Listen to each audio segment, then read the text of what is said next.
Welcome to the Deep Dive. We cut through the noise, get you informed, fast. Today, we're plunging into something that affects, well, pretty much anyone who travels. The future of the passport. Is that little booklet, that 20th century staple, actually ready to go fully digital? Like, live on your smartphone? It's a really fascinating question. And there's this fundamental tension at its core, isn't there? On one hand, you've got this massive push for better security, more convenience when you travel, but then immediately you run into these critical questions: privacy, access for everyone, and just like the practical side of making it work globally. Okay, yeah, let's unpack that. We're working from excerpts of this really insightful source. It's called Digital Passport, a 21st Century Debate.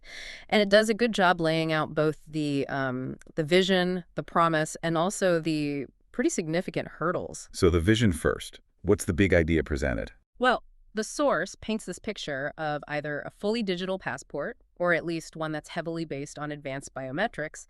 And the benefits they highlight jump right out. Convenience, first off. Imagine just, breezing through. And alongside that, a big leap in security, something paper just can't really match. Right, and the source gets specific on security, which is interesting. It's not just about stopping simple forgeries. It talks about things like advanced cryptography. So unlike a physical book, a digital credential could be instantly revoked if it's compromised. That's huge.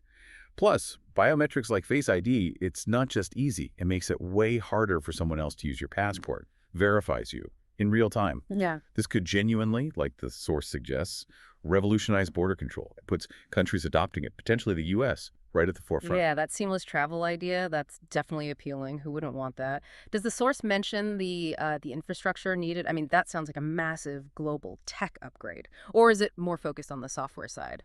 It leans more towards the software and data management aspects, yeah, though it definitely implies a huge infrastructure lift would be necessary. But while that convenience sounds great, the source really pivots to the what-if questions. It doesn't gloss over the challenges. Okay, so what are the big counterarguments? Well, first up, something the source calls the digital divide. This is a major one. Think about it. A system completely reliant on having a modern smartphone, reliable internet. It could just shut people out. Older people maybe, or those with lower incomes who don't have the latest tech or consistent access. It raises serious questions about equity. That's a huge point. Equitable access. Does the source suggest ways around that? Policy ideas maybe, or tech workarounds? It mostly flags it as a fundamental problem, a real ethical hurdle to figure out, rather than offering specific solutions right now. And beyond access, there's the privacy and cybersecurity angle. This is enormous. If you centralize all this sensitive biometric and identity data, maybe in government databases, maybe in the cloud, you're basically creating this giant honeypot for hackers, right? Or even state-sponsored groups. A breach wouldn't just affect one person losing a passport. It could compromise millions. The scale of risk just explodes. Wow, yeah. And then there are those really practical, relatable worries the source brings up, the things you'd worry about on a trip. Like, what if your phone battery dies right when you're at the border? In some remote place. Or worse, your phone gets stolen while you're abroad. Your entire identity just gone. Exactly. It's not just forgetting your charger. The whole system needs backups, robust ones. Imagine being stuck mid-customs, your ID locked in a dead phone. It goes from inconvenient to, well, impossible, a total standstill. So if you pull back and look at the bigger picture here. Yeah, the source really frames it as this core dilemma. Do the benefits, and they are real benefits, convenience, potentially better security, do they actually outweigh these pretty serious risks? Risks to privacy, risks of creating that digital divide, risks from centralizing data.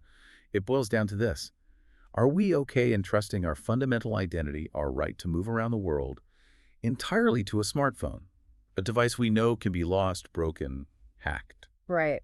So what does this all mean for you listening? How do you personally weigh that? Is the sheer convenience of seamless travel worth these broader concerns about privacy, security on a mass scale, and making sure everyone can still participate? It's like a tough calculation. It really is. And as technology just keeps accelerating, the source leaves us with that big question.